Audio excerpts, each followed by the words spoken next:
When we're trying to pitch our clients into a publication, there's a couple of ways you can do it. You can describe what the client does. They're an expert at XYZ, and that's fine. But if you describe it in the form of a story, if you give a situation, then you can take up the exact same amount of space, but immediately you get someone to visualize that situation. So I could describe my client as an expert in communications, or I could say, so-and-so is constantly on a plane traveling to different companies teaching communications, right? And I gave you a situation, something that you can visualize. Now, why are you visualizing that? It's because human beings are a storytelling species. This is what we do.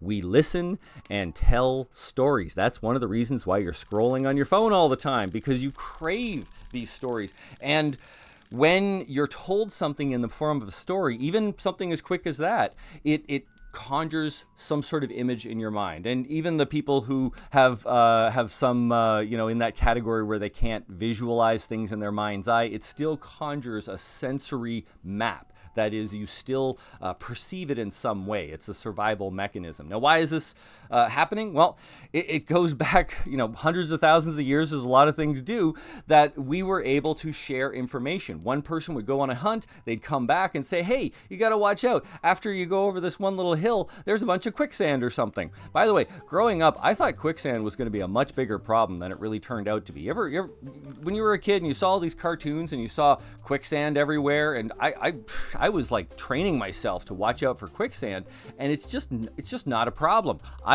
That and jetpacks are like the two biggest lies of my youth. Absolutely.